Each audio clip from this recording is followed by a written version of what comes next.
Obrigada, Paula. Bom dia para você também. Terça-feira, 22 de novembro. Hoje é dia de Santa Cecília. Por isso, nossa equipe te leva para conhecer um bairro bem no centro de São Paulo. Uma de suas marcas foi a construção da Igreja de Santa Cecília, inaugurada há mais de 150 anos.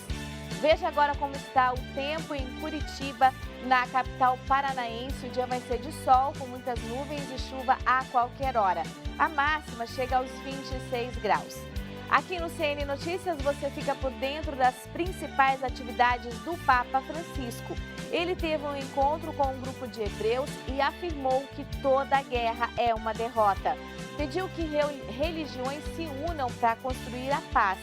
E ainda uma festa de Nossa Senhora que atrai 4 milhões de devotos ao Paraguai. Você sabia que hoje é o dia da comunidade libanesa? Saiba mais sobre essa população que vive no Brasil e já soma um número maior do que a do Líbano. Vamos para um breve intervalo com imagens de Farroupilha, no Rio Grande do Sul, Santuário de Nossa Senhora de Caravaggio. Por lá tem chuva durante todo o dia e a máxima não passa dos 24 graus.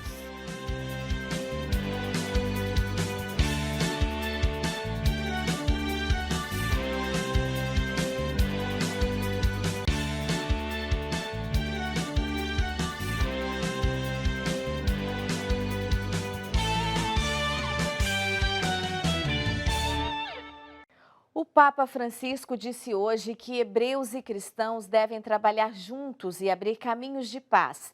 No encontro com representantes do Congresso Hebraico Mundial, o Papa afirmou que toda guerra é sempre uma derrota para a humanidade. A respeito da guerra na Ucrânia, considerou um sacrilégio que ameaça cristãos e judeus, privando-os de afeto, de suas casas, de seus bens, de sua vida. Por esse motivo, convidou as comunidades católicas e judaicas a promoverem a justiça com coragem, colaboração e criatividade. Amanhã, a TV Canção Nova exibe a cerimônia de entrega dos prêmios de comunicação da CNBB. O nosso site de notícias é um dos finalistas. Vamos conferir os detalhes com a Mauricéia Silva. Bom dia, Mauri.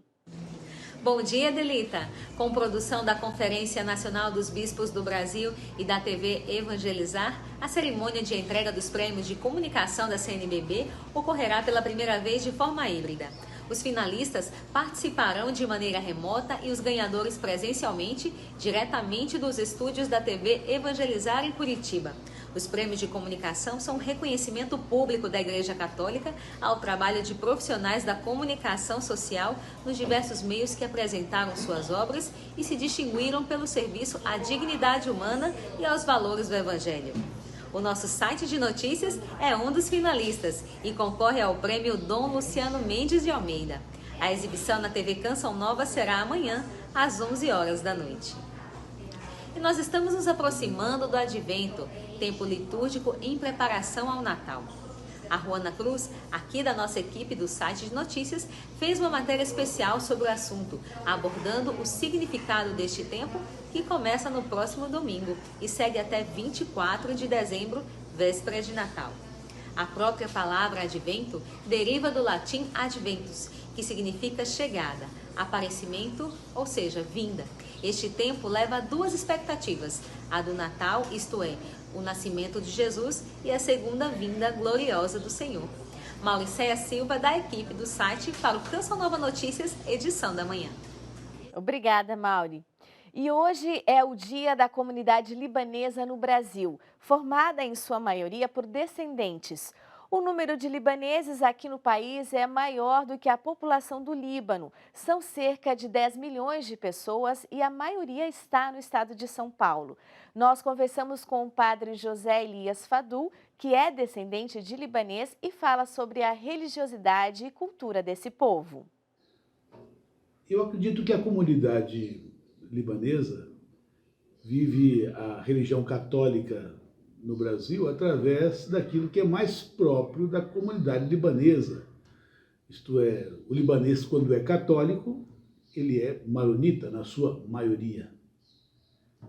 Eu acho que, dessa maneira, os maronitas eles estão numa relação muito tranquila com a religião católica.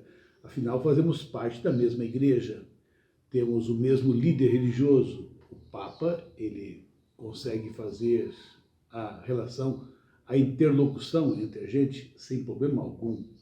Nós somos irmãos. Agora, com relação aos desafios, eu creio que os desafios estão na relação própria de que os libaneses estão no Oriente e nós estamos no Ocidente. Uma relação do Oriente com o Ocidente é sempre muito distinta. E os desafios são desafios próprios, mas tranquilamente contornáveis. Afinal, somos irmãos mesmo. Olha, o que há de comum entre as duas culturas, a cultura libanesa e a cultura brasileira, é que ambas as culturas prevalecem a generosidade. O brasileiro é generoso, o libanês é generoso, então isso favorece muito. E neste ano são comemorados 142 anos do início oficial da imigração árabe para o nosso Brasil.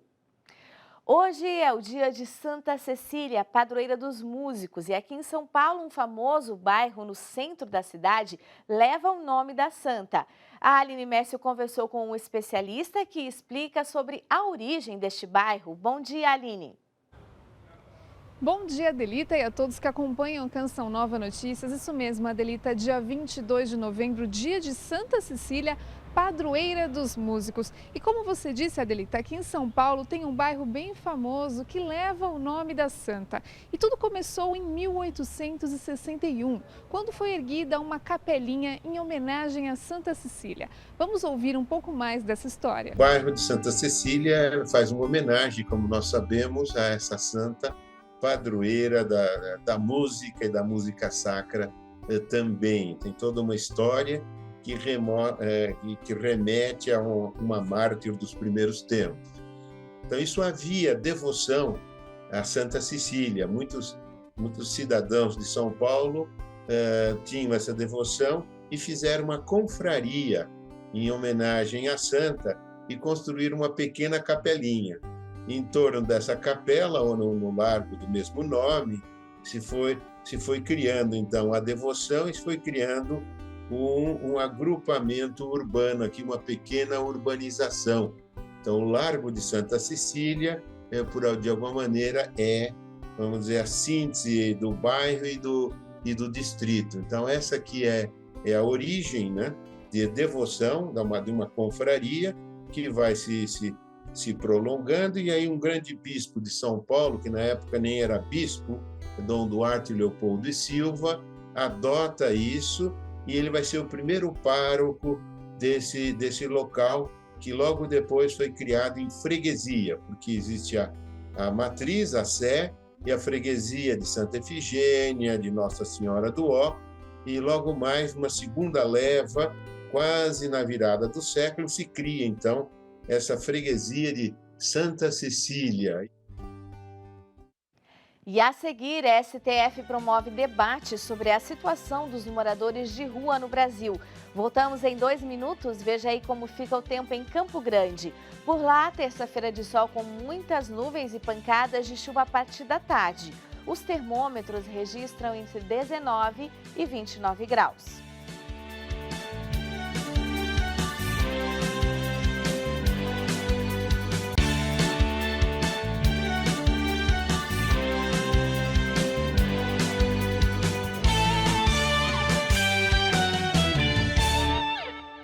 Olá, estamos de volta e agora para falar de uma audiência que o Supremo Tribunal Federal realizou para debater a situação dos moradores de rua no Brasil. A ação foi motivada a partir de um processo apresentado por partidos políticos e movimentos sociais que questionam as ações do Estado sobre os direitos dessa população. Vamos ao vivo lá para Brasília para conversar com o Francisco Coelho. Bom dia, Francisco. Bom dia, Adelita, e a todos que acompanham o CN Notícias Manhã.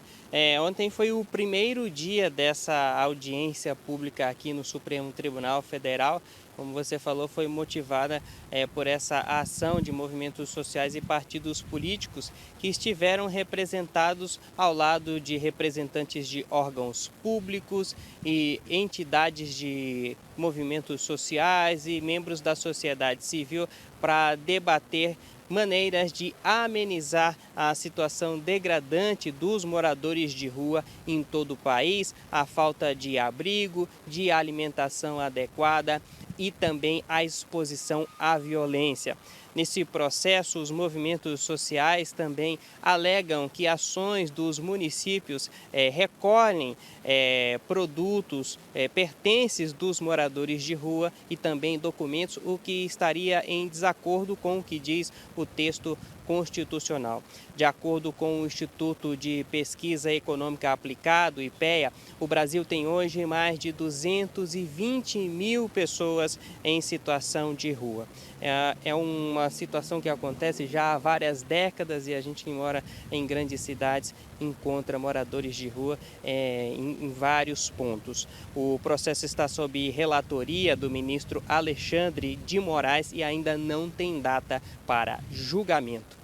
E mudando de assunto, as agências da Previdência Social terão o horário de funcionamento alterado durante os dias dos jogos da seleção brasileira.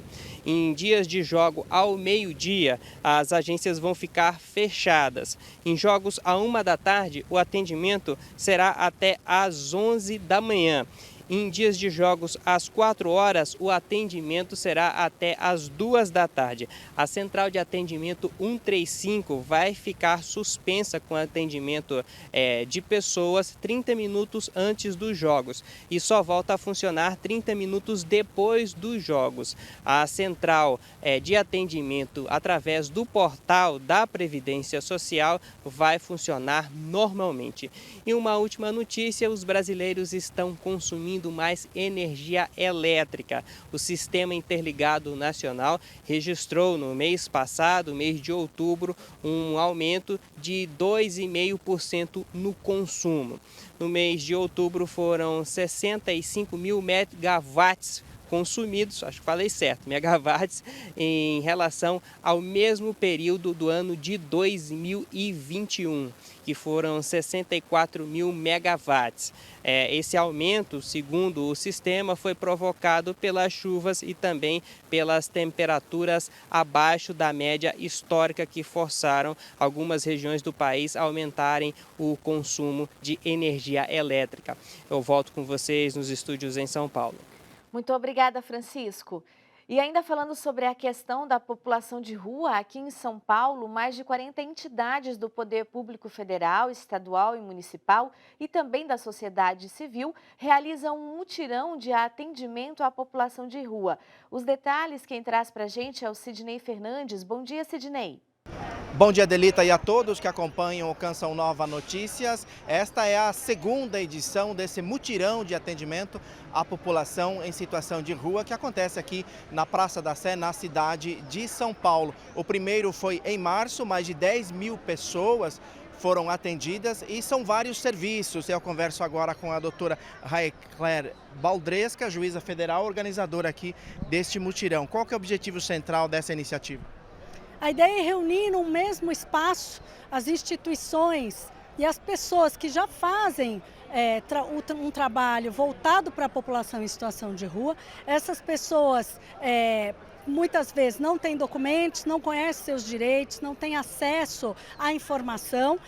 Então nós reunimos essas instituições públicas e também da sociedade civil para fazer esse atendimento de reconhecimento, primeiro de reconhecimento de quais os direitos que essa pessoa tem e o que ela precisa para exercer esses direitos, e aí passando por vários serviços, tanto na área assistencial e de saúde, quanto de alimentação e de testagem, vacinação, quanto na parte de cidadania, expedição de documentos, RG, CPF, título de eleitor, carteira de trabalho, cadastramento no CadÚnico para recebimento de benefícios assistenciais, e além disso, os órgãos do sistema de justiça como um todo. Ok, obrigado pelas informações, parabéns pelo trabalho.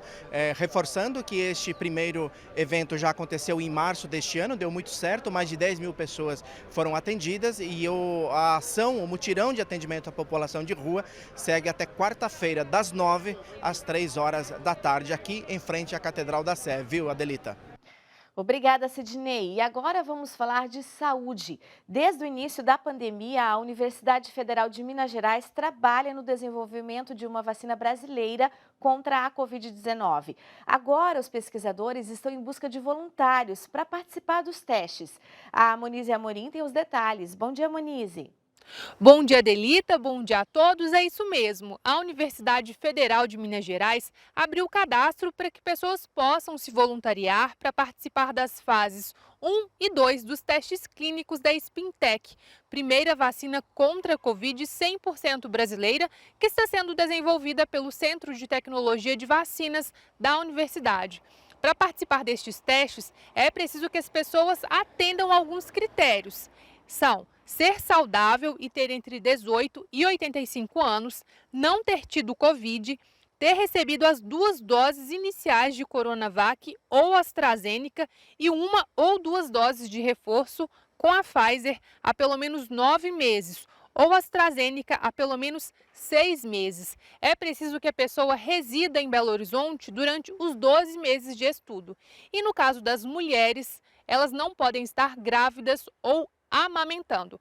Para se cadastrar, Adelita, é preciso que as pessoas preencham um formulário que pode ser encontrado no site da UFMG, ufmg.br. Para essas 2 fases da vacina, para essas 2 fases de teste, são necessários mais de 400 voluntários. De Belo Horizonte, Monize Amorim para o Canção Nova Notícias, edição da manhã. Obrigada, Monize. E hoje tem alerta de temporal em alguns locais do país. A região sul é uma das áreas mais atingidas. Vamos conferir. Na terça-feira, as instabilidades ganham ainda mais força e se espalham pelas regiões. No sul do Brasil, tem alerta de temporal. Uma frente fria ainda é responsável pela chuva forte no Rio Grande do Sul e em Santa Catarina. No Sudeste, a previsão é de tempo firme apenas na região central do Rio de Janeiro. Alerta para São Paulo e oeste de Minas Gerais.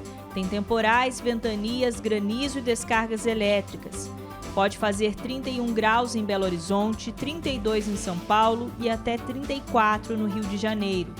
O transporte de umidade da Amazônia e a presença de um cavado meteorológico deixa o tempo bem instável no centro-oeste.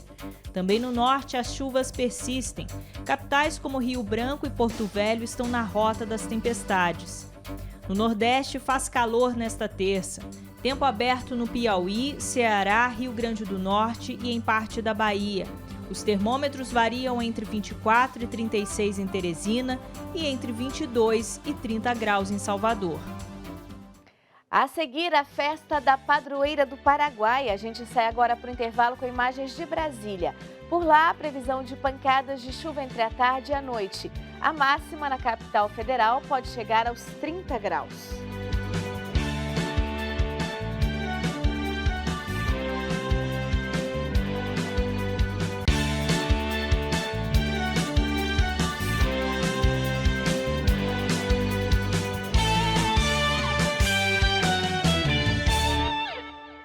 CN Notícias, edição da manhã está de volta e autoridades seguem com as buscas por sobreviventes após o terremoto que devastou uma cidade na Indonésia nesta segunda-feira.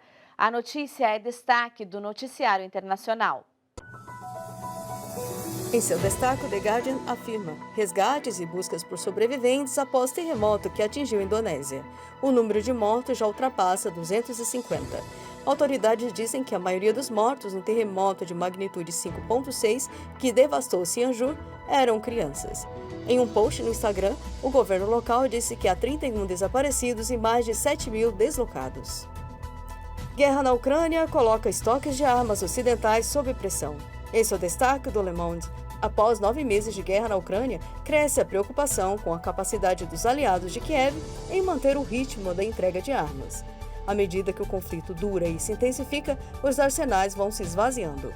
O Pentágono está aumentando os pedidos por equipamentos, mas reabastecer as reservas não está sendo fácil. No Paraguai, a Luz Torres conta a expectativa para a festa de Nossa Senhora de Caacupé, maior celebração mariana do país. Bom dia, Luz. Bom dia, Adelita. Uma celebração muito esperada. No dia 28 de novembro tem início a novena em homenagem à Virgem de Caacupé, considerada a padroeira do Paraguai.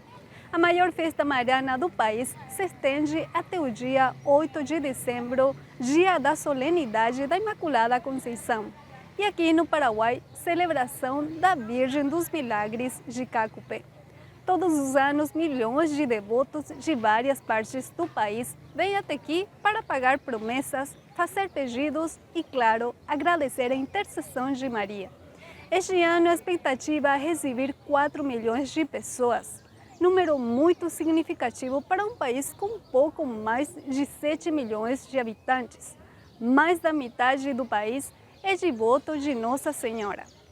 O Papa Francisco, durante sua visita ao Paraguai em 2015, concedeu a categoria de Basílica Menor ao santuário dedicado a Nossa Senhora dos Milagres de Caacupé, realizando assim o sonho do primeiro bispo do Paraguai, Juan Sinforiano Bogari. O local tem capacidade total para 2.000 pessoas sentadas. O templo continua a ser, ano após ano, o ponto de encontro de milhares de fiéis que vêm em peregrinação a cada 8 de dezembro. Em conversa exclusiva, Dom Ricardo Valenzuela nos conta um pouco da história da Virgem de Caacupé e sua experiência pessoal com ela como bispo desta diócese. As pessoas vêm nessa época, principalmente depois da pandemia, para agradecer à Virgem. Pessoas que tiveram Covid, que se curaram. Alguns até dizem milagrosamente voltaram à vida. Então, podemos dizer que este ano de 2022 vai ser extremadamente lotado, como já estamos vendo. Caacupé é o lugar onde a fé de um povo se concentra de forma especial a cada 8 de dezembro, onde chegam milhares de peregrinos implorando por intenções particulares e também na esperança de um país melhor. De Assunção, no Paraguai, Luz Torres para o Canção Nova Notícias, edição da manhã. Muito obrigada, Luz. E o Canção Nova Notícias, edição da manhã, fica por aqui. Nós encerramos hoje com imagens de Florianópolis. Fique com Deus.